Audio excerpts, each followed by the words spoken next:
Hello, Christian metal community. My name is Jimmy Sarles, and I'm one of the admins here for the Christian metal group. And we have Jay.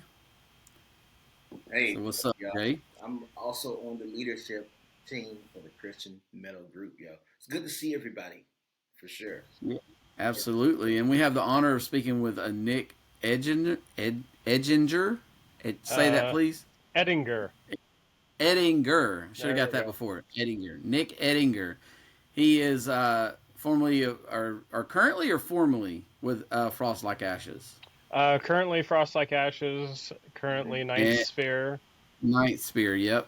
And So I wasn't sure if you were still so awesome. Well, we're glad to have you on here, man. I appreciate your time.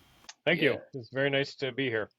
for sure. I'm going to give a backstory as we start, man, just because interview is Yeah. actually one of the more special ones that I've ever done. And we've done a lot of really dope, really cool interviews in the last couple years. But Nick and I, we go far back to like a time when I was just in college, debating whether to drop out. I did, but stay in school, kids. Stay in school.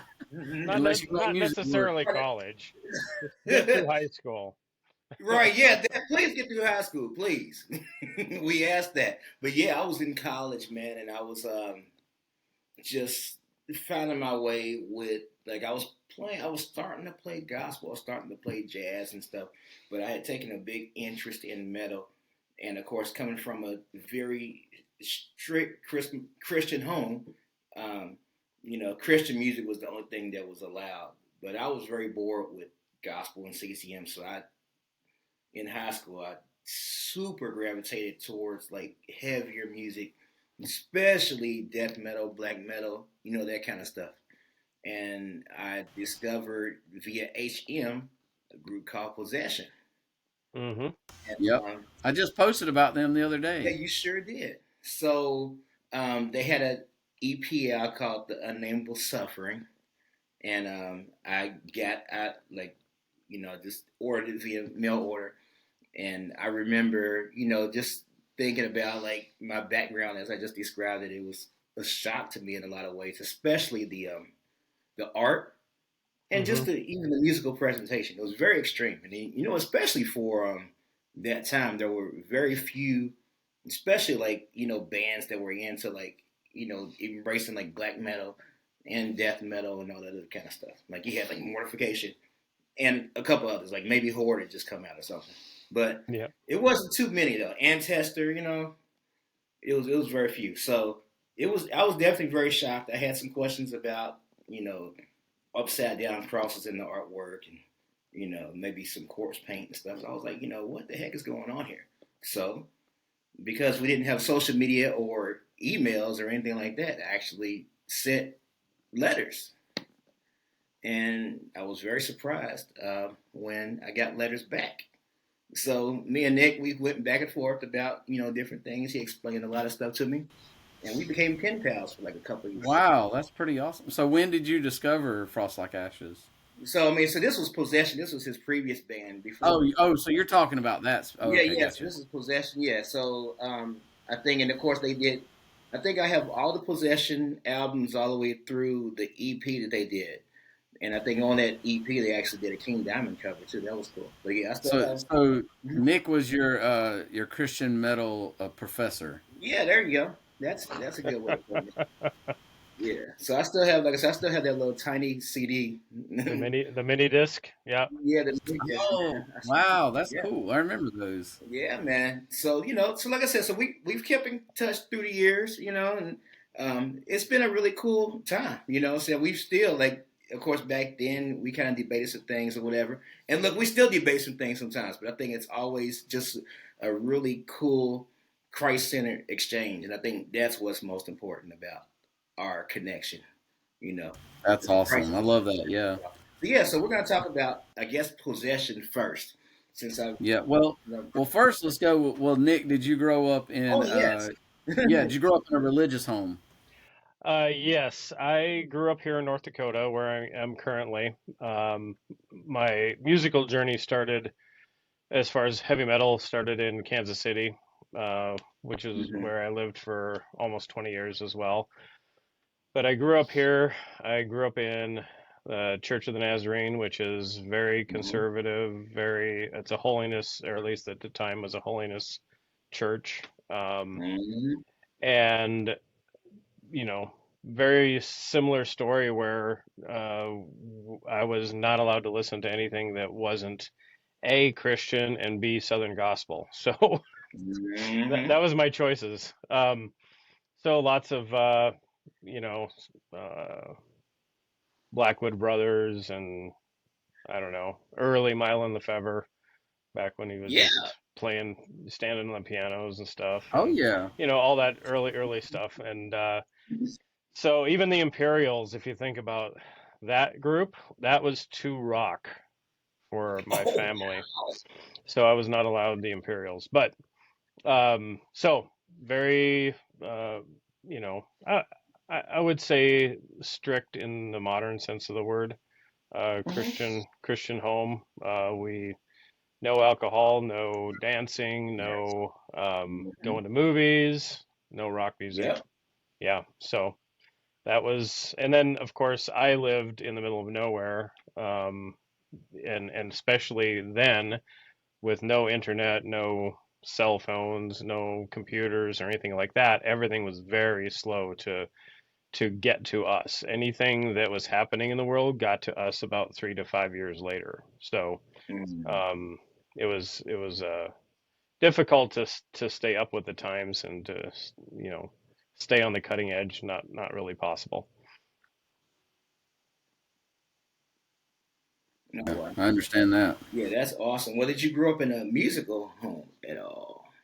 Yeah, my dad played multiple instruments, so he played guitar and banjo and mandolin and piano, and of course sang and wrote songs. And my mom played piano and sang as well, so there was That's always a awesome. piano in the house, always multiple guitars in the house, and probably at least a couple times a month people were coming over and just sitting around and playing songs all night. So um, that was pretty ingrained in my mind. Mhm. Um, Yeah. Obviously, it was all you know old hymns or Mhm. country music or something like that. Not really. The hymns I enjoyed, but everything else not really so much. Yeah, I figured. So did you all didn't have drums in church either? Like drums were banned, weren't they? Or were they? No, well, uh, early on, I mean, we didn't even have sound system until probably halfway through high school. So it was Wow. purely just piano in Mm. church. Once we got sound systems and things like that, then it progressed pretty quickly, and there were Mm. drums and keyboards and guitars and or acoustic guitars. But yeah, but that would have been into high school probably by that point. Yeah. Cool. Awesome. Cool. Well, you have a pretty extensive career in music in general. So, kind of give us a brief history of how you got into into metal and then Christian metal or whatever your experience was that, and then Mhm. what was your first band? I'm not sure. I see a list. I see it on different sites, so I'm not really sure the history of that. Sure. I did start playing bass in high school. Nice. Just a very little bit. There really wasn't very many people to play with Mm. because I pretty much ran. I went to a Christian school, so I ran in Christian circles. So there was one other guy that played guitar, so him and I would kind of write songs, but all we had was guitar and bass, no drums or anything. So, and then when um, I started getting into like bands like Petra, well, Imperials, Yeah. Petra, um, Sweet Comfort Band, Yes. 77s, Resurrection Band, all those through junior high and into high school. Jerusalem, still one of my favorites.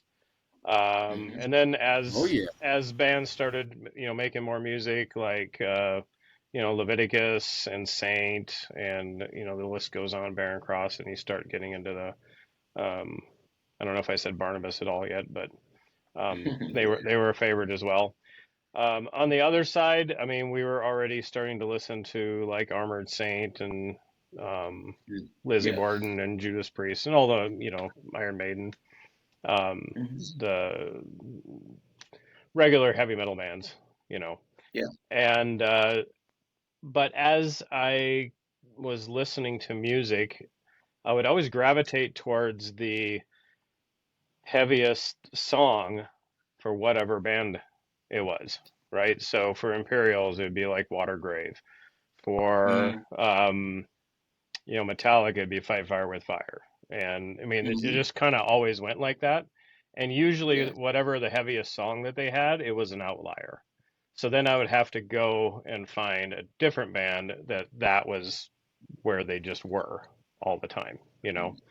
And so that progressed me pretty quickly into death metal, but it was more the Scandinavian style of death metal because I really liked vocals. I really liked cool vocal lines.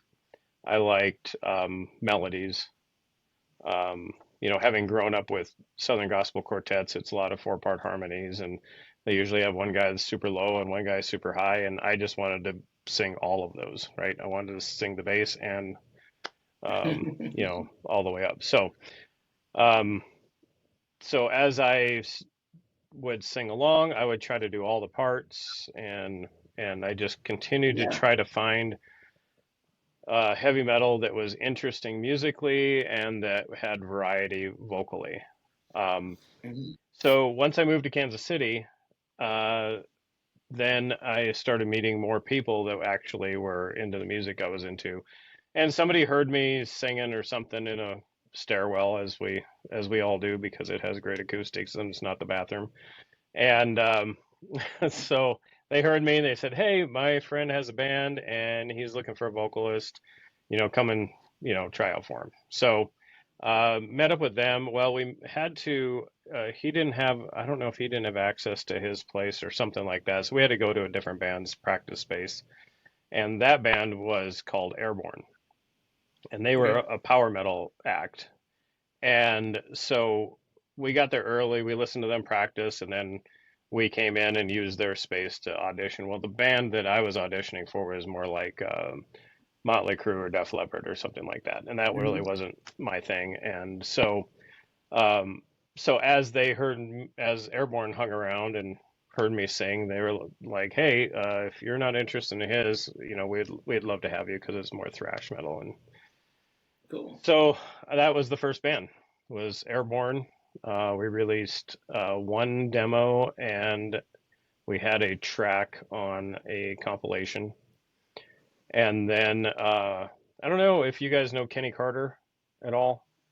I'm not He sure lives in Nashville from. now, and he's done a lot of different stuff. He plays pretty regularly there in Nashville now. So he was the guitar player, and when he ended up leaving and moving out of state to do some mission work. So when he left, then that band kind of dissolved.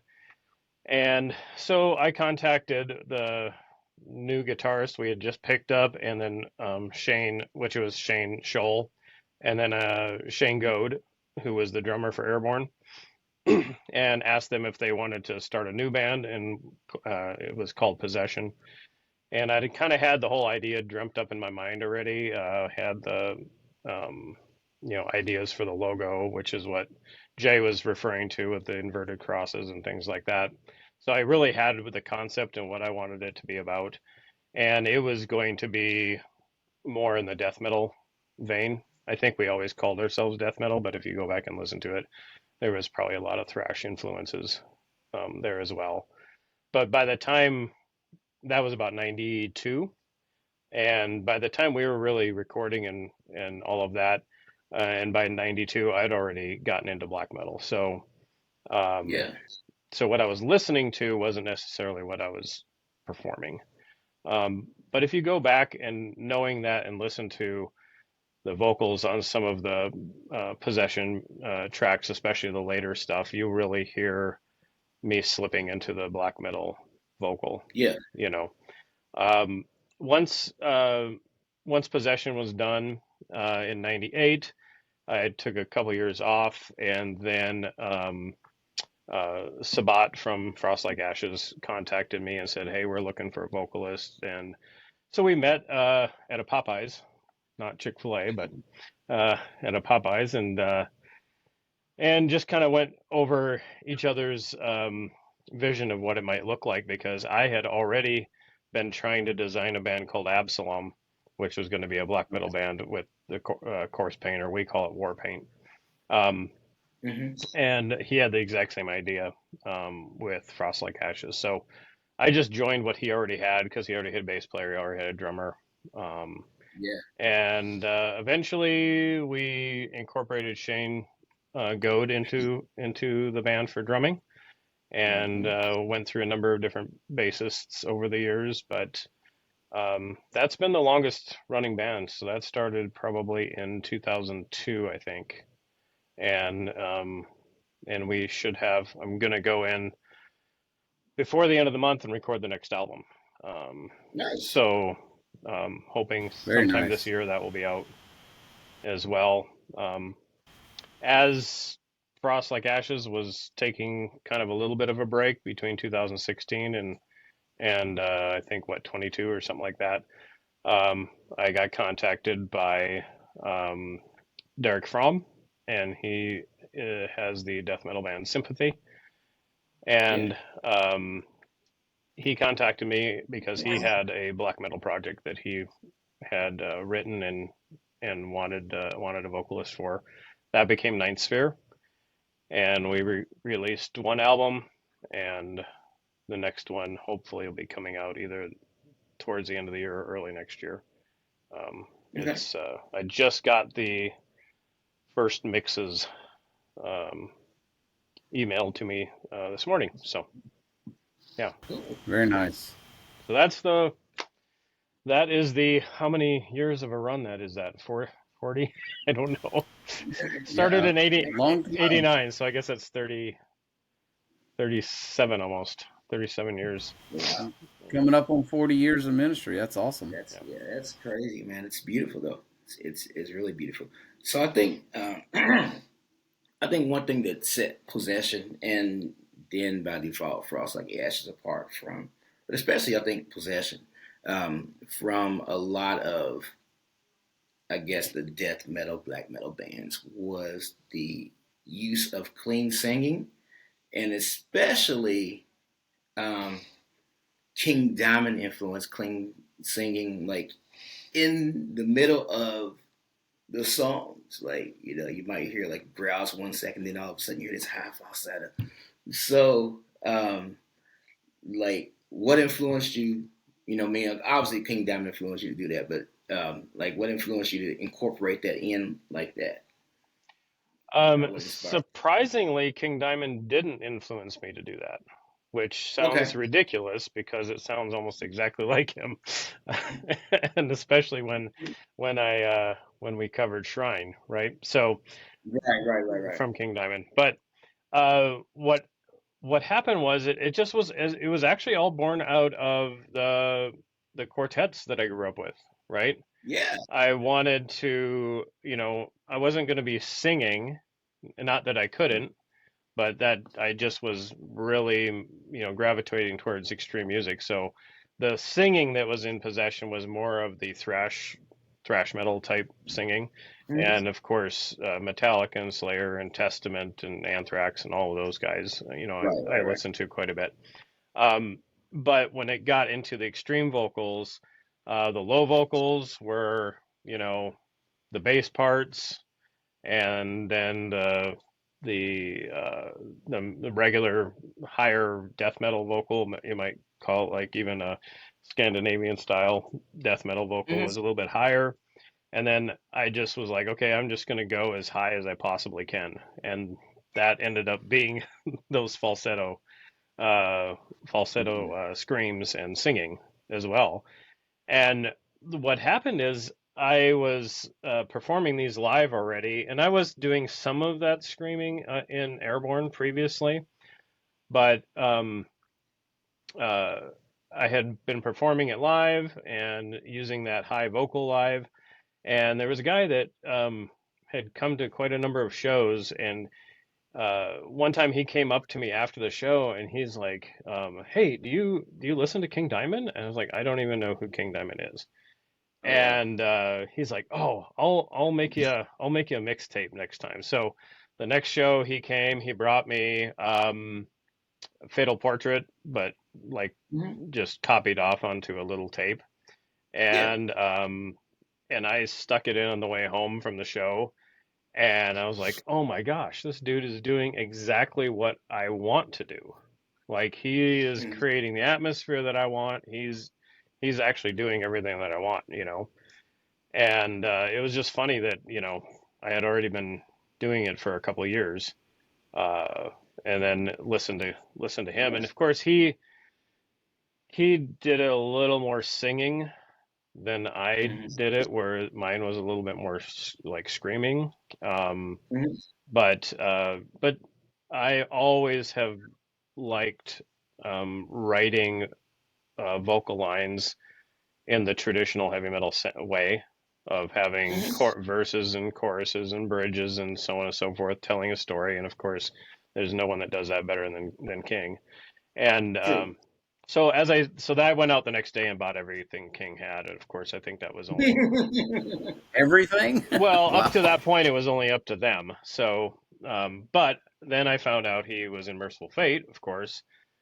Go back and see Don't Break the Oath, and it was hilarious because in, high school or whenever that came out, or maybe I was even in junior high at the time, we actually had a record store in town, and Don't Break the Oath was always one of the records that was sitting in there. I don't know if nobody ever bought it or they just restocked it constantly. I was like, man, this is the best cover ever, the cover art. Yeah. Um, Yeah. but I obviously would never be allowed to buy it. So I never heard Merciful Fate. And I was like, man, I wonder what my life would have been like if I would have started with Merciful Fate and moved through King Diamond. I don't know. But yeah, so it definitely inspired me after that, right? Yeah. True. And how to tell stories and how to arrange music. Um, Possession, we did a lot of guitar solos. King Diamond does a lot of guitar solos. Merciful Fate, of course, has Mhm. does a lot Right. of Right. guitar Right. solos. So it became a huge influence, but not the influence originally for doing the high vocals. That was really just trying to, I get bored. I don't, Mhm. I can't sing the same voice for, you know, a verse and a chorus. That's just oftentimes not Right. even Yeah. a full verse. I This is have to bring interesting because something else in. this is literally the same thing that Guy Ritter was saying Oh, with Tourniquet. Just because, of course, Stop the Bleeding was, uh, people were saying it was very, King Diamond is like his yeah, vocals in there for sure.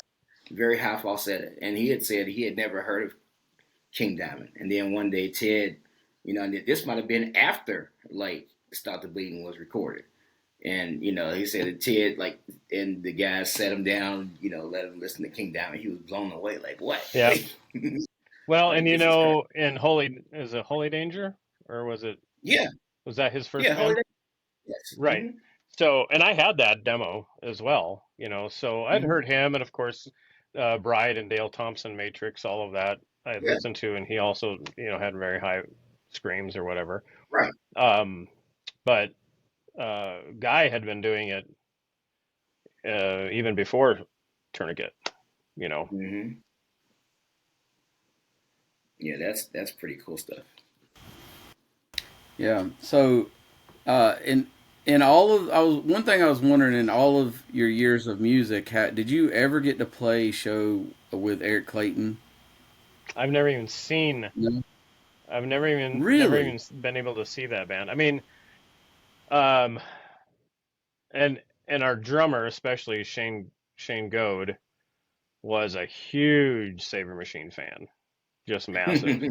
By Yeah. that point, I was becoming pretty true in Cavalt, if you want. Right, Well, right, right. Yeah. I Yeah. I Every was I had guest. something the old metal or whatever I would listen to, but I was, I goth and stuff like that. I just I was not really interested. It's a Mhm. lot.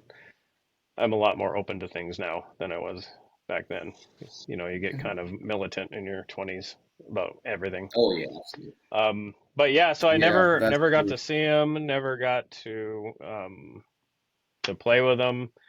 Uh, you know, I came from North Dakota, but I moved to Kansas City, and Kansas City was just as much of a no man's land for heavy metal as Mhm. North Dakota almost. It was, by the 90s, grunge had took over, so it was either old bands playing like Foghat or grunge. It was just nothing in between. I mean, we would get death metal shows out in Lawrence, Kansas, with KU being out there and stuff like that, but um, playing shows, you know, didn't get the opportunity. And with Possession, we really sought not to play Christian shows at all. We only played one. Sure. We played Crash Dog in Minneapolis, and that was a Nice. Oh, cool. complete disaster. So we Oh, really? never did it again. So Yeah, yeah. Totally different crowds for sure. Like fan yeah, bases. I don't Crash. even know how that came about. It was really, I think we'd have fit better with Resman than Crash Dog. Do So, you know? Yeah. Do you know Joe Cool? Joe, it's a Jokull. Have you ever?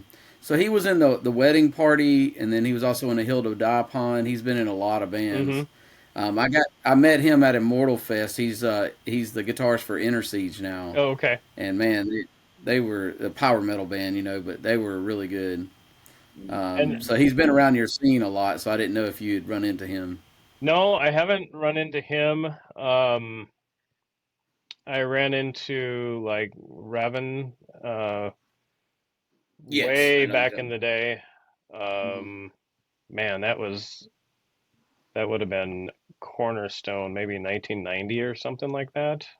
Is Oh that the wow, year that that long. Extol played Oh yeah. first? Oh, that was like 90. That was like 98. 90. Oh, was it that late? Okay, maybe that's Yeah, when it yeah. That was was. like 98. I think that's when they first started That playing that it. I might have think. been, maybe that's when I met him. But um, yeah, and even that, it was like, okay, oh, here's a guy that kind of looks like he might understand what black metal is. So I just Mhm. went up and Yeah, started talking to him. So yeah, for sure. um, all through the 90s, it was Possession, and we were 100% focused on playing with secular bands. We did play with Decision D um, once because Decision day. they came through on a tour and they were close in the area, and so we actually put the show on and then we opened for them, and Cool. Oh, that's a good idea. yeah, and we did that quite a bit because Kansas City you had to pay to play. So we're like, okay, Yeah. if we're having to pay to play the bar down in Westport or whatever, and nobody's going to get the music, because we're playing with some hair metal band or whatever, or some Yeah, grunge band, why not just spend that money and just set up our own shows? So we would rent the VFW hall, we'd bring in all of our own lights and sound, and we had a huge stage, and we did it like a real metal show should be. And then we would bring in bands from the region and have them either open for us, but sometimes if we thought that they would be a better headliner, we would open for them, even though we were the ones that put the show on. So that's what happened with Decision D. Um, we had them headline, and that was a good show. But we tried to do that, so we just were not that through that whole time. We really weren't in the Christian scene at all. Christians yeah, didn't understand us, and really nobody did because nobody was doing vocals like that, you know, and Right. in the metal yeah, scene yeah. We've mixing heard this that. story more than once. Hmm. Yeah, yeah. Now it's kind of become a standard for that, right? Yeah, Yeah. Thankfully, yeah. Once finally. Dimmu Borgir started putting clean vocals in and putting some high screams in, they were really the first ones to, you know, that were a bigger band to start doing that. Yeah. Sure, So that's awesome. Oh yeah. Absolutely. So let's I think when I think about possession, I think the song that I think about that really sticks out to me at this moment is Shades of Death. God, for whatever reason, I don't know why. But let's talk about lyrical content and like what has been the inspiration for a lot of the lyrics that you've written over the years, like with all the bands or whatever. You were talking about the way King Diamond tells stories and stuff like that. Hmm. Um, Shades you of know. Death was, oh gosh, I think I actually wrote that in high school. Mm, So years before it was ever put to music. Um, Obviously, once you take old lyrics and put them to music, you adjust things yeah, and yeah, of make course, it of fit course. or whatever. But um, Shades of Death was or is, it was about um, me growing up um, as a Christian, Mm, but um, but everything around me, not in my family necessarily, but everything, I felt like everything around me societally was against me. I had a very militant, very us versus them sort of mindset, high school through the 90s. So um, it was, and at the same time, I knew from early on that it made no sense for a Christian to write music and play it for other Christians. It didn't make sense to me. So, mm, so I have this thing where I can't go to movies. I can't associate with people that go to a bar, but I can't listen to rock music, right? mm. But I know that I want to play rock music and I need to play it in a bar, right? Mm, So so Shades of Death was this I is how I felt. It was like, okay, I'm sitting here, I'm building this gigantic wall around me, and um and I'm protecting myself from everything that's outside, but there's nothing I can do to keep everything out, you know. yeah. And some of the things also were, you as a teenage boy, you're struggling with different things. You're thinking that that things that you're feeling or that you're thinking or whatever are sinful or bad, when in reality they maybe weren't, but you were brought up that way, or it was that way in Yeah. your mind. You didn't have the balance of thought, to deal with temptations and just different things. And that could be anything from sex to music or to movies or whatever it is. Mhm. um, so that song was about building this wall to keep all this evil out, but it constantly be crumbling on you, right? And there's Mm, just nothing you can do to really keep it up. And you see the cracks, and it even talks about how the flowers are breaking through. So you have this, it's a crack, but you see some beauty coming through, and you don't know what you're mm, supposed to do. Okay, do I cut the heads of these flowers off and pave it all back up and try to rebuild this wall, or what am I going to do? And there's even a line in it, uh, my God is what I'm doing wrong. And mm. that's really the end of the song, right there, is that I didn't have an answer for it. It was Yeah. just this place that I found myself in, at that point in my life. So, and so it's like you have the beautiful flowers breaking through, but you're viewing them as death. This this Mm.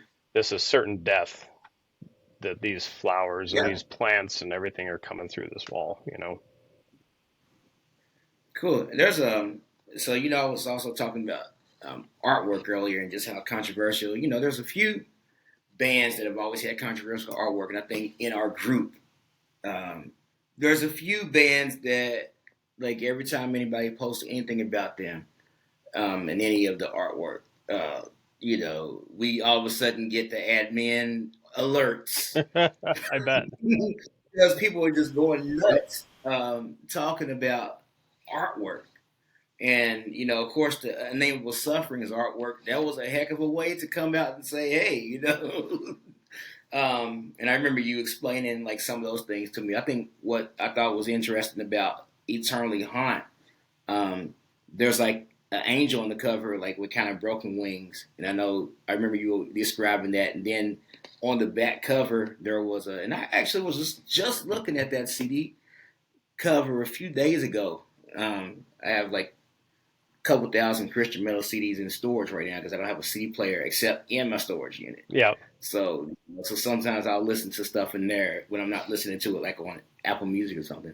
But yeah, I was looking at that CD cover and I was like, wow. So yeah, so on the other side of that, of course, is the just the what do you say, like occult imagery or whatever of what happens, I guess, when people let that person that was knocking at the door in. But a lot of people thought it was an angel, Yeah. but it was actually like a demon or something like that was knocking on the door. So I don't know. So describe that, just a little bit more. Well, it all stemmed from all through my childhood and high school and everything at our original church that we had. We Mm-hmm. had the classic, and I'm sure you've all seen it, the classic painting of Jesus knocking on the heart's door, Mm-hmm. right? And so it's Yep. a wooden door. Jesus is standing there knocking, and if you look at it, the lighting creates a heart, and then there's Mm-hmm. weeds and stuff like that around. And so it's this idea that, hey, Jesus is coming and knocking on your heart, and will you let him in, right? So Mm-hmm. we had that hanging in the church all those years. It was imagery that I liked. I liked the depth of the imagery if you really looked at it. So I the whole concept of possession was getting people to understand that the spirit realm was real and exists, and to try to crack the door open a little bit into that.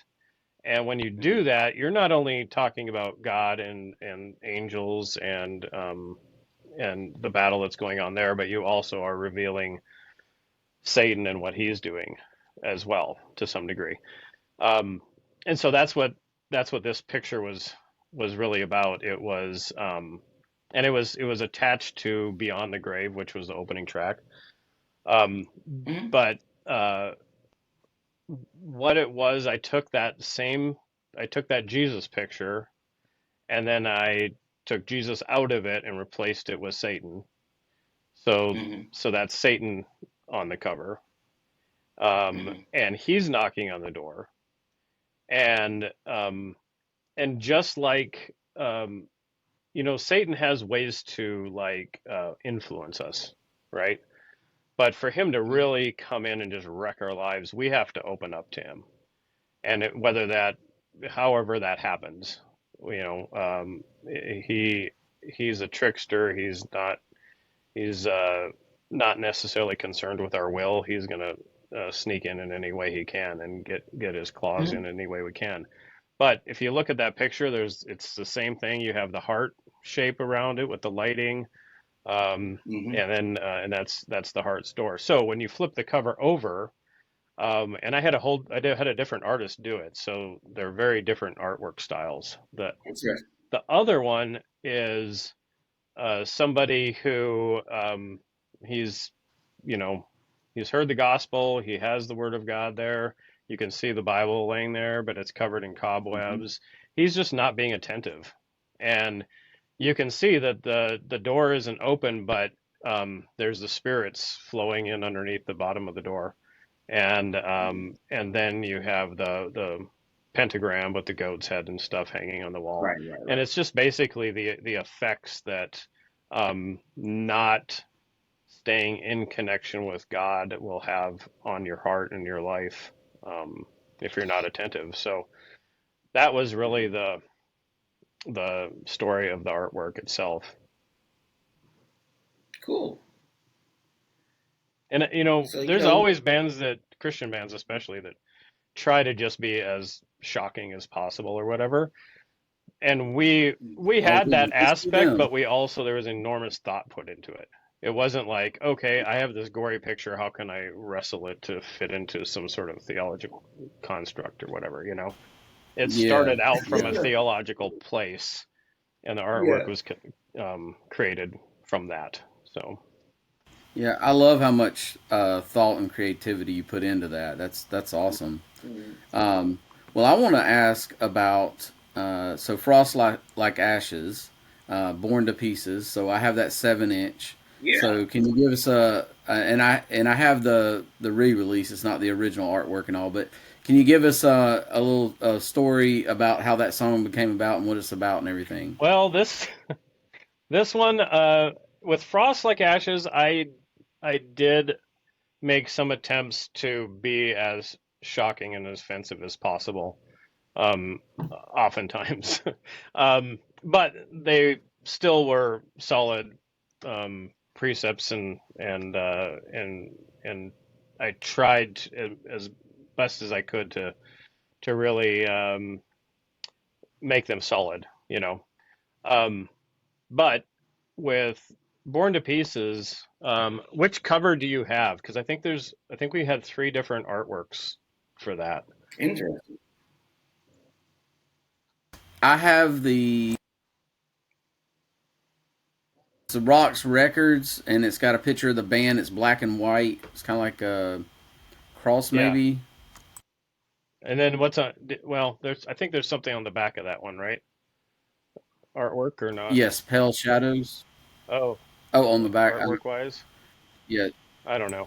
uh, yeah, I'm not sure. We had all sorts of different things going on with that one, artwork Go wise. ahead, I'll find it. It's right. It's right.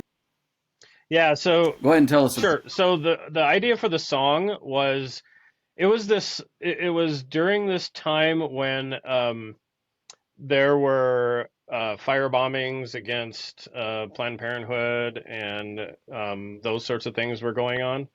And so, of course, you know, leftists were obviously opposed to that. And then you had lots of, okay, so it had had that on the front cover and the back. Oh, I guess the back doesn't have anything on that one. Yeah, I may not even have that copy. I don't have all the copies of everything. Oh wow. Yeah, so there's no artwork on that one. Crazy. Yeah, so we had one artwork that had to do with the Supreme Court and things, stuff like that. And then we had another one that actually was just an ultrasound of a baby in there too. Um, Mhm. so anyway, the idea of so you had all those things going on, right? And you had lots of Christians who just because violence was is an offensive thing that they just would you know they didn't even want to talk about it. It became like the subject became a pariah. You couldn't even had to have a discussion right. around it. Okay, what's going on? You know, they're starting to kill abortion doctors. They're bombing the clinics. You know, you have all these things happening, and we couldn't even talk about it, right? And this Wow. was way before cancel culture. This, you know, Right. and And the Satanic Panic was the original cancel culture. yeah, exactly. Yeah.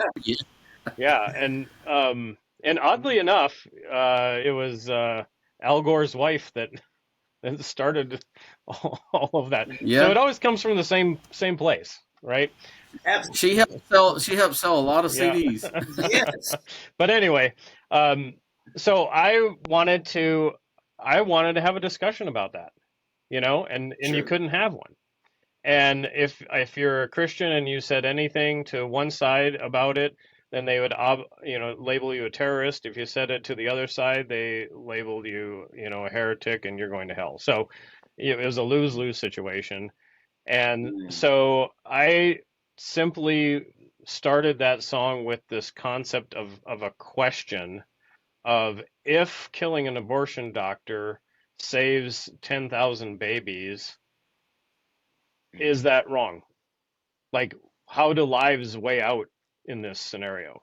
You know, is it ever right to kill someone to save someone else?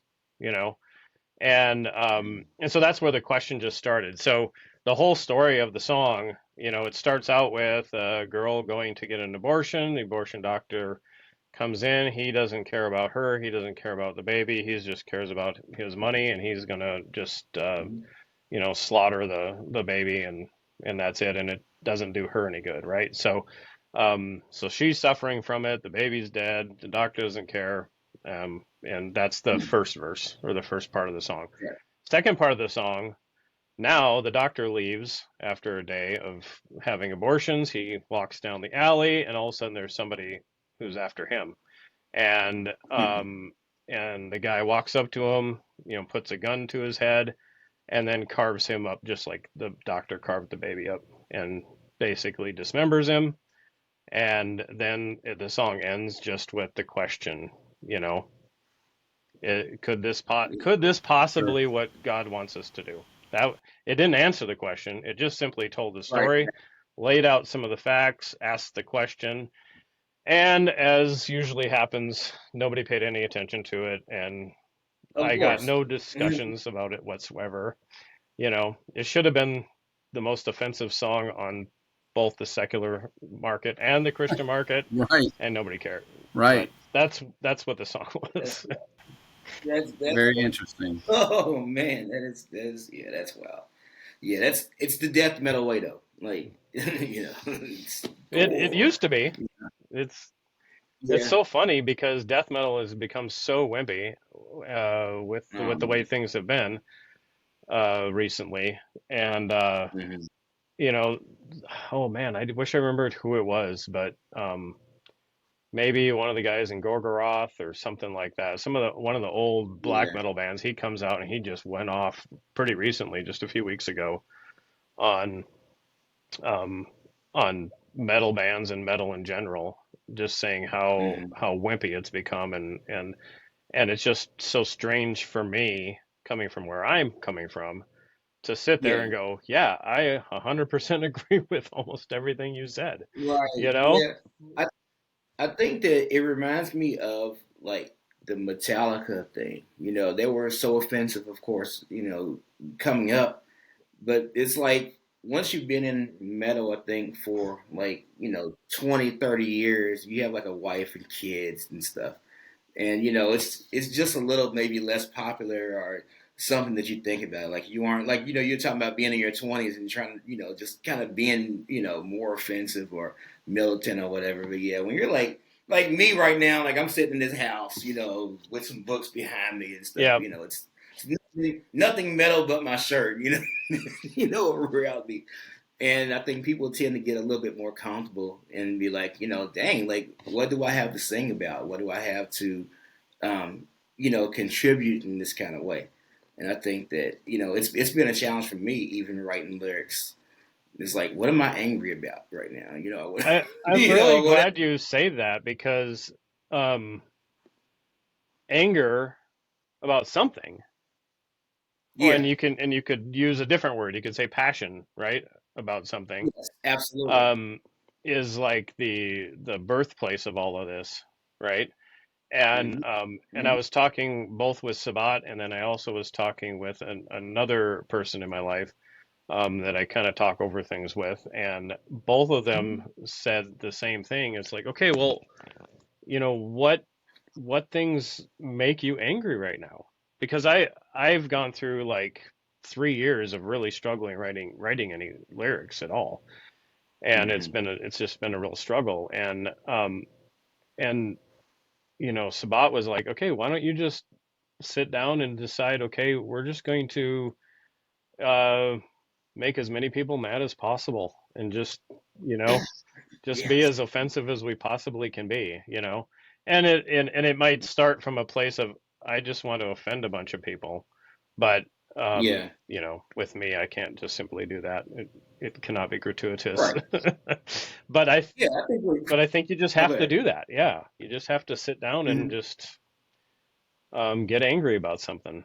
There's plenty to be angry Yeah, I about. think that with Christian music, it seems like, and rightfully so, I think that the approach is definitely be angry about stuff, but also be in education mode at the same time. Hmm.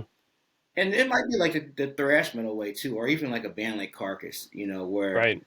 um, or Cattle Decapitation. They said something. Cattle Decapitation had a quote, and it was like um, vegetarianism through extreme cannibalism or whatever. or veganism through extreme cannibalism. And there were just, I guess it just meant that they used the metaphor of, I guess the animals doing the same thing that humans did to animals to, promote, what do you call it, just the, at least cutting down or stopping animal cruelty, Hmm. you know. So, and I know Carcass, like, especially on their first couple of albums, that was like a big thing that they did, and they're using all these big medical terms or whatever, but that was like the purpose of it, Yeah. to the point where they ended up, a lot of them, some of those guys ended up being vegetarian even or whatever. I think Tourniquet did it for a while too. Yep. I know Ted for sure, but Oh yeah, 100%. yeah. So yeah, so that's. Well, that's what the whole album Forward On's about, right? Mhm. So so that is, it's definitely interesting to have that angle, of education, and of course in our case, I guess a lot of the education also is pointing people to Christ, Hmm. you know, like along with that, and that's what we exist for. And I think here's another question. I was thinking about what questions to ask, but one thing that we talk about in the group a lot is the whole Christian versus secular. You were talking about you really do a lot of shows with secular, I mean, with Christian bands or whatever. A lot of Christians feel like, you have to like, I know Jimmy talks about the Jesus per minute, so to speak. You have to say Jesus so many J, times per minute. yeah, JPM's Yeah, Jesus JPMs, Peace like Permit. it's like people, we've had, like, even the last few days, we've had a few people that have just been like, this isn't Christian enough, Hmm. or whatever. So like, how have you navigated, through all the bands, Nine Spirit, Frost Like Ashes, Possession, like any accusations or criticisms about your music, whether it's too Christian or not Christian enough, especially not Christian enough, because that's, like I said, that's something that's discussed in our group a lot. Yeah, I think if you think something isn't Christian enough, you probably aren't thinking enough, maybe. I don't know. But uh the new Ninth Sphere, I don't think Jesus is mentioned once. But Mm. um uh God is mentioned, and Mm. in it's a concept album, and so in the concept, I mean, God's from at the beginning of it all the way to the end of it. Um, so Mm. he's completely there. It's just that you sometimes have to uh, use your little gray cells a little bit and expand your vision of how God can be related, to people. Mm. Um, so I sang pretty overtly Christian stuff with Airborne, Yeah. I think. With Possession, it was not. It also was very. I mean, some of them are just straight parables, right? Yeah. Um, the Return. Actually, there's like a three song. There's a trilogy on Eternally Yep. Haunt that is just parable one after the other, right?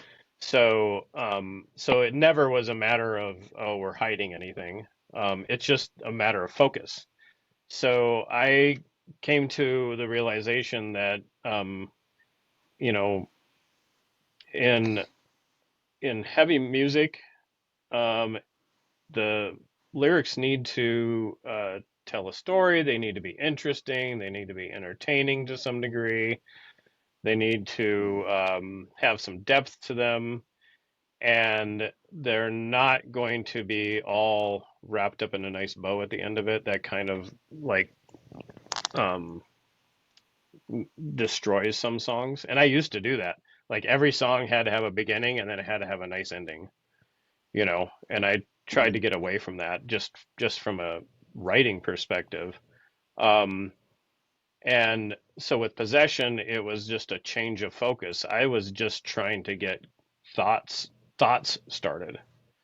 And live, you can't understand any of the words, and and that's not the point of it. The point live is to play the music and enjoy the music and enjoy the atmosphere, and then the conversations happen through the lyrics and through somebody thinking about it. If somebody isn't willing to think about it, then I'm not interested in having a conversation with them.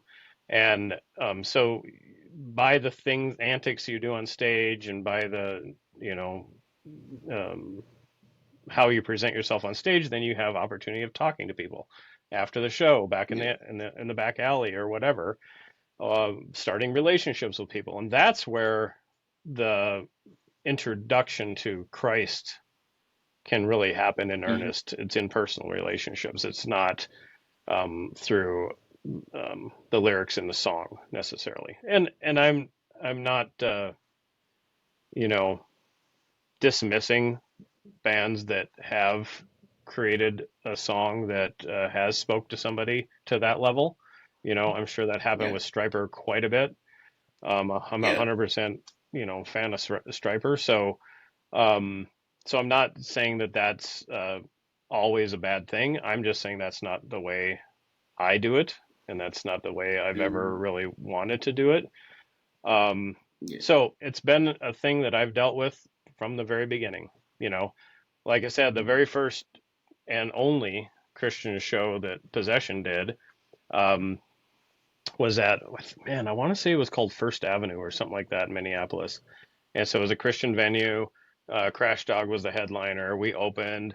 Well, I don't know if you know the story of the intro to Eternally Haunt, the little clip that's at the Oh intro. yes, it was a Toronto Yeah. Blessing. Was that what that Yeah. was? So we played that as the intro to the show, and then came in with Beyond the Grave as the first song. And they did not like that at all. Oh, So the Mm. second the show was over, some guys came and they grabbed me. They took me into a back office and they just questioned me for the next hour. I missed all of Crash Dog and never, I played with Crash Dog. I didn't see Crash Dog. Um, and just because they were convinced that we were, exercising the yeah, that we were of demons. the devil. Um, and Wow. so it was just like, okay, that's just kind of a waste of our time. We're not going to have to deal with that, Yeah. so we've always had that from the Christian side of things. People didn't, people saw the inverted crosses in the logo, or the inverted cross in the logo, and they weren't interested in asking questions. They weren't interested in learning anything. They just said, okay, Mm. that's evil, or, and there, everybody makes mistakes. There was times when, like, when Frost Like Ashes first started out, we had the Adore Is a Blood song, which is really a setup for communion. And so I would Mhm. do communion on the stage and bless the crowd, right? They didn't know Nice. that's what I was doing or whatever, because it was very theatrical or whatever. And we're a Hmm. black metal band, so you expect chalices and blood and everything. Well, I was using a skull to drink the blood, right? So then some guys came Nice. up afterwards, and they were like, "Hey, we're former Satanists and we are Christians now, and we used to actually drink blood out of skulls, and so we don't like that imagery." It wasn't the drinking of the blood necessarily; it was the use of the skull. So then I never used that again. You know, it's actually Oh wow. Yeah. it's actually still on my mic stand back here. I drilled a hole in it and put it on my mic stand, and that's where it's lived ever since. Oh, that's But cool. Yeah. so there's always ways you can learn. There's things that you do wrong. Yeah. But the focus, how I overcame it is eventually I just ignored it. I Yeah. was like, I'm gonna talk to people who are interested in having a conversation, and Hmm. the people that aren't interested in having a conversation, I'm not gonna waste my time. And that's how Hmm. that's Sure. how I got through it. You know, Nice. Well, let's fast forward a little bit to, I guess it was Night Spear was formed Yes. in around 2012. Is that correct? um, not with me, however. Um, yeah, Oh, so okay. he probably started writing everything about then. Uh, Was Derek, it Derek or Derek, Jason? yeah. Derek. Okay. And then, so how did that come? How did you come into that band? And tell so people who may or be familiar with Possession and Frost Like Ashes, if they're not familiar with Night Sphere, and a fan listens to that, and I'll tell them a little bit about what they are to Yep. So expect. Ninth Sphere is it was a project of Derek, whose main band is Sympathy. Derek and Sabat were friends probably all the way from back then. Um, you know, Mm-hmm. Sabat spent much more time on chat groups and things like that, so he's met. He's a people person, so he really has met a lot of people. He talks to a lot of people, and so those two connected quite a while ago. Um, so the Ninth Sphere album was completely written, but Derek was trying to do the vocals. He does the vocals for Sympathy, which is death metal, but he wasn't really um, wasn't able to do the vocals the way he wanted him to. So then I'm sure he was talking it over with Sabat, and Sabat contacted me or had Derek contact me about doing the vocals on it. So he sent me all the tracks, he sent me the lyrics because they were already done, and then he just told me where he wanted them, but then I wrote the vocal lines from there. Yeah. Um, so with Ninth Sphere, it is based on Dante and Dante's Okay. Inferno. So the more Yeah. popular part of Dante's Inferno is the levels of hell. But he Mm-hmm. also has the part where he goes through the spheres of heaven. And so when you get to the ninth sphere, which is the top sphere, that is where the angels inhabit. That's where all the motion for the spheres and Earth come from. That's where all the music comes from. And so that's what the band's named after. And so in the first album, it's a lot of end time prophecy, but from the Old Testament. So Okay. so each song kind of touches on a different aspect of that. Um, That's a really neat concept. Yeah, I yeah. like that. Oh yeah. The So how did Jason get involved?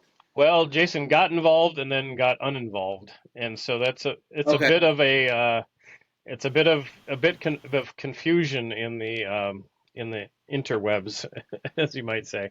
Yeah. Uh, You trying to say that all the information on the interwebs is not correct? I yeah, mean, come on. there's a struggle there occasionally. So Mm. this was before me actually. He was already slated to play on the album, and Okay. and uh, at some point after I started working on the album, um, I I might be wrong, and so this will probably go out to the interwebs and be another bit of misinformation, but I believe Right. he had a kid, and so that kind of took him out of having the Mm-hmm. time to really put into music during that period. And so Oh yeah, she's okay now. yeah, By the so way, then we ended up programming the drums. It would have been the same thing okay. he would have played, but we Right. just programmed him instead, rather than wait for him or whatever. So Yeah. so that's how when I first joined, we made a big announcement, and those names Mm-hmm. were dropped um, as part of that announcement, and then he ended up having to drop out. So he is not involved Yeah. in it in any way, and we've tried to Okay. explain it a few times to different people, but um, the internet never forgets, even when it's a mistake. So Yep. yeah. Yeah, no worries. It definitely happens, man. You know, it happens. Yeah, Jason and the whole mortification crew. You know, very very great friends of mine for sure. I've been to Australia Oh twice wow. to hang out. So now I gotta come to your area to hang out with you. Yeah, So there you yeah, go. if I've been to That's Australia right. and still haven't been to see you, that is just ridiculous. I know. I mean, who else is there to see?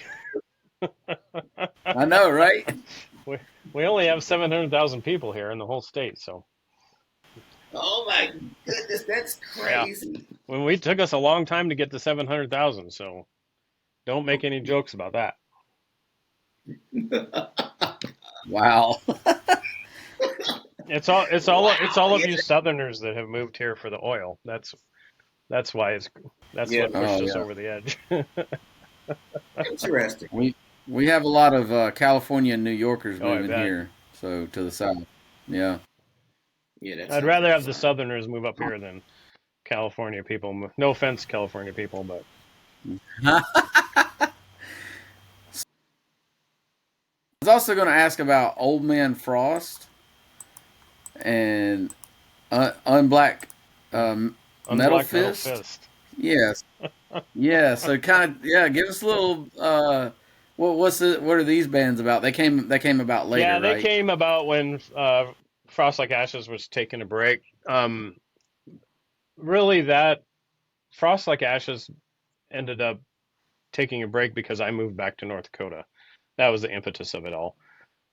Our bass player had just left, and my mom was very ill, and so I um, had visited back home and was like, man, I need to get up here and help my dad with her. So I made the tough decision to move back here, and for the first, well, probably maybe 8 months or something like that, I went back twice a month, rehearsed, continued to write songs and stuff like that.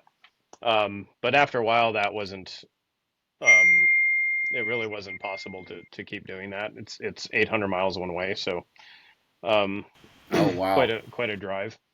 Um, so anyway, that Frost kind of took a back seat, and so Mike and I were trying to, or Sabat was trying to come up with some different ways to just write some music that didn't have to be as involved as a Frost Like Ashes album would be. So we came up with this idea of Old Man Frost, and we could kind of do whatever we wanted, just much more Right. simplistic black metal stuff.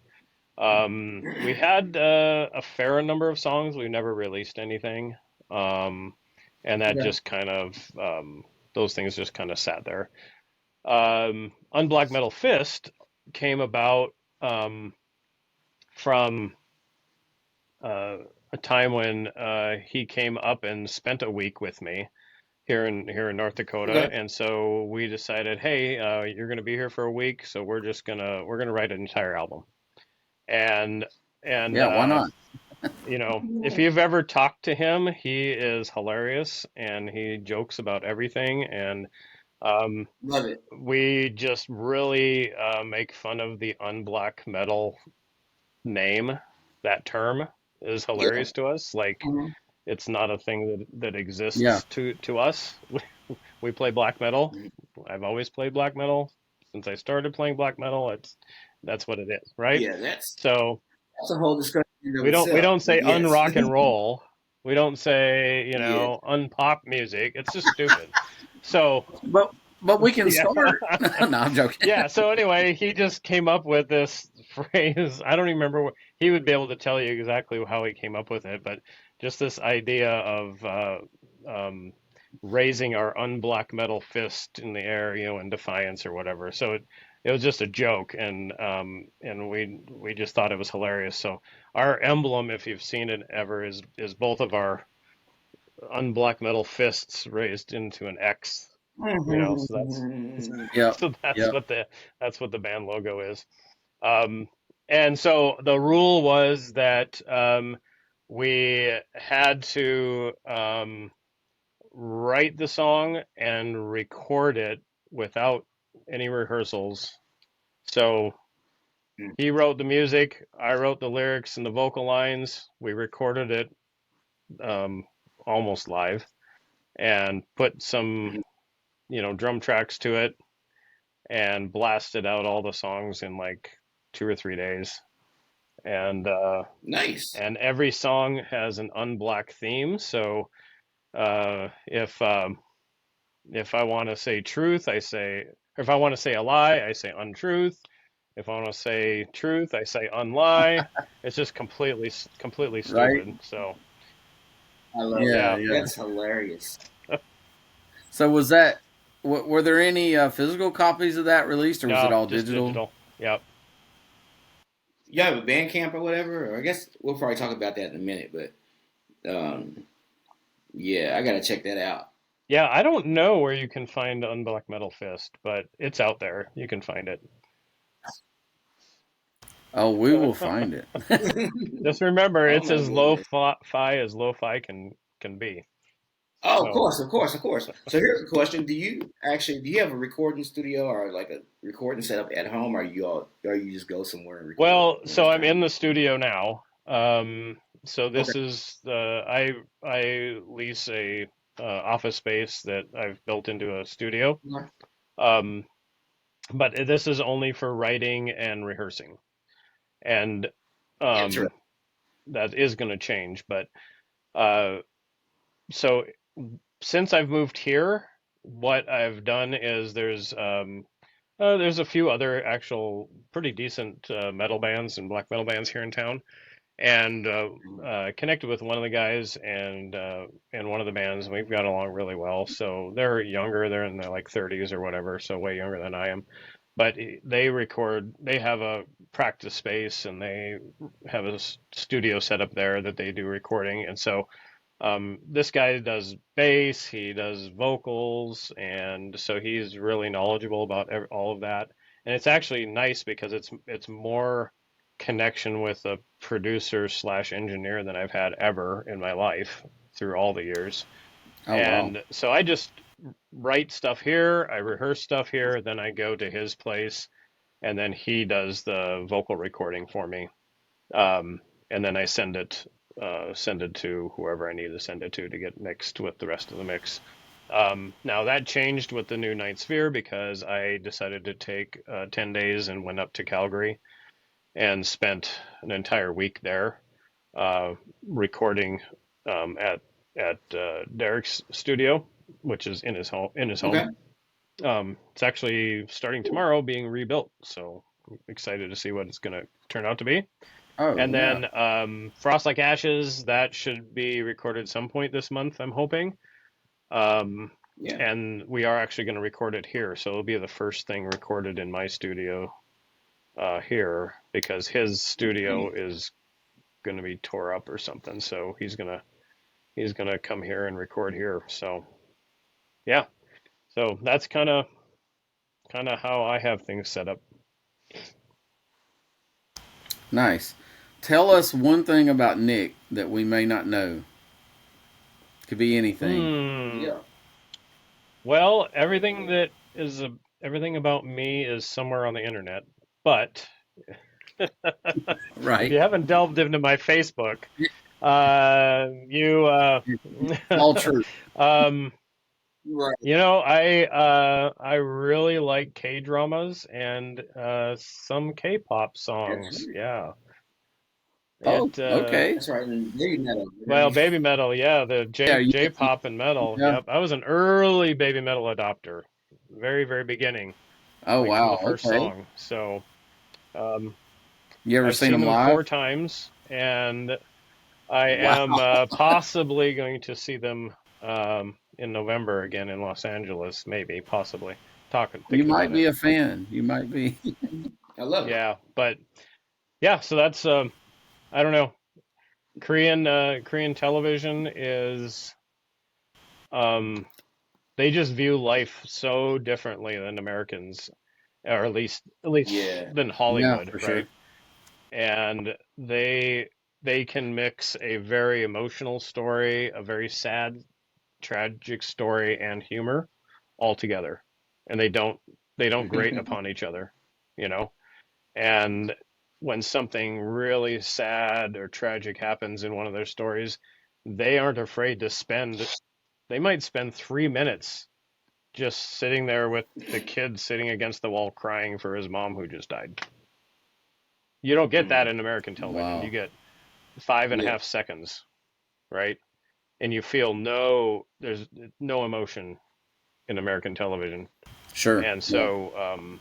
so yeah, I've really liked that, and it's opened up a whole new world. The Korean cuisine is just fantastic. So Sure. Oh, I love some um, Korean food. yeah, Bulgogi and all. Yeah, yeah, it's it's just good.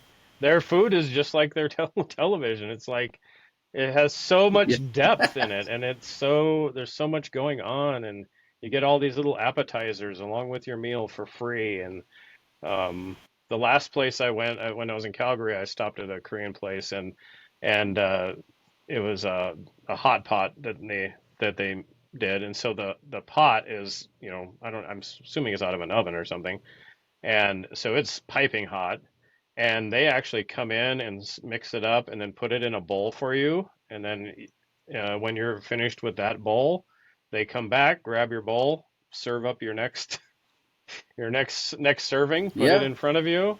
It, It's it's an fantastic. it's an Yeah, experience, it's right? so different, and Yeah. and so I've really grown to love that. So that's something that's. In fact, I almost wore my crayon pop shirt tonight, but I decided Ah. against Nice. it. That was So, maybe we got a baby metal Frost Like Oh Ashes my tour coming gosh, up. yeah, No. I wish. I'd just like to play Mhm. live once more in my life because playing live to me is the best thing. Writing and recording absolutely. is one thing, but playing live is the best thing, and I really miss that. It's been Oh man. 2016 is the last show. Oh So wow. I w- yeah, I wish I played more metal live. As I'm playing everything else but right, metal. I did get to do a, I did a metal show like 2 weeks ago, and it was was that amazing. was So that the hope. metal worship thing? What was it? Yeah, so I'm doing like Negro spirituals, and some of that does end up being worship stuff. But it's like, yeah, doing a lot of that kind of stuff, and it's Yeah. interesting.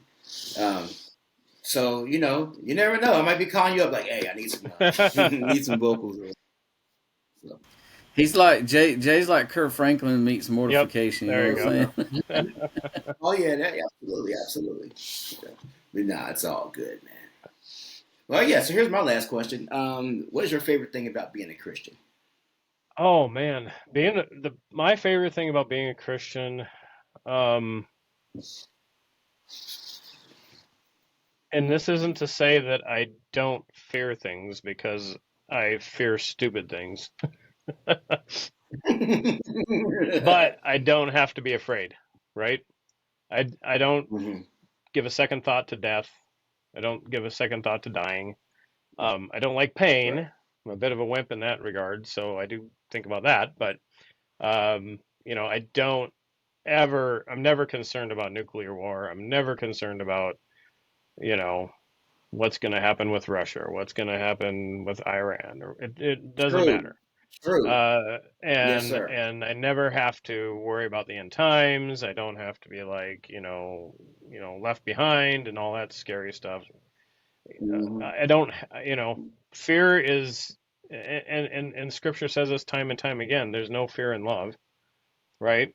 Um, hmm there's no fear in the life of a Christian. And if you are a Christian and you fear something, then you need to take account with yourself and figure out why, because it should not be there, you know.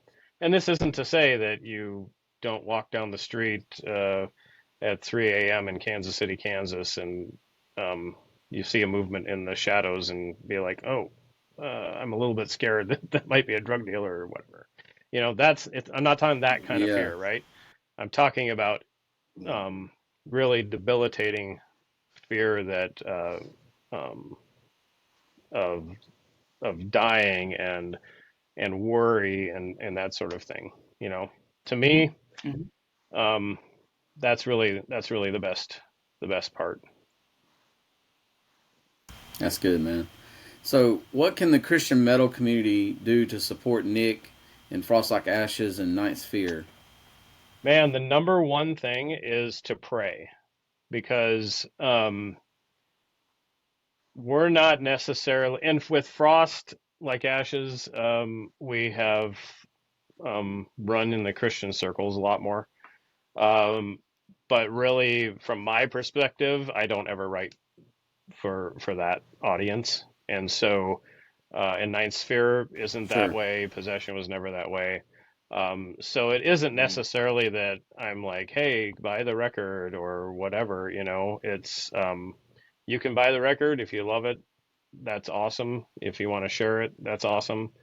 But as far as Christians specifically, it's praying, because we have always felt, I have felt since possession, and then Sabat, Mike, and I have really agreed on this, that the Holy Spirit speaks specific, like through the music itself. So when you put on a Frost Like Ashes album, or if you came to see us live, the actual music coming out of the speakers is inhabited by the Spirit of God, and is going Oh, to I love that. go into everybody that hears it, you know, and and and uh, and so behind all of that is prayer, right? If we don't have if we don't have a good prayer life, and if we don't have prayerful, supportive Christians, then when we do go up against dark forces, we're hindered, greatly. So we need prayer. So for me, that's the number one thing, is to just simply pray for us, pray for our personal lives, pray for inspiration, pray for protection, and just pray that the Holy Spirit uses everything that we do. Man, that's so good. Well, Absolutely. man, I appreciate your time. This has Yeah. been great. Thank you. Super cool. Super Well, cool. it's very nice getting to see Man. you guys and talk to you in person. And No. like I said, Jay, No. before, uh, for some reason, I don't know why, but I just never pictured you having a Southern accent. So the first time, Oh yeah. the first time I It's funny. Of course. heard your voice, I was like, that doesn't sound anything like him, even though I had never talked to you before. I know what's Uh, funny is, so a lot of people think, because I think it's a lot of it's just because I've been so many places. A lot of people think I have like a lot more of a northern Yeah. accent. Hey, come on over. My wife is here. She's saying Oh, what's up. hey, Tiffany. Hi. hi. Nice to meet you. Yes. Tiffany's got she got one of them accents too. It's all right. Oh, you said- We're talking about accents. I don't Yeah. think mine is as bad as Jimmy's, but Oh man, well I'll tell you what, down here in South Carolina, man, we can turn it Yeah. on down here.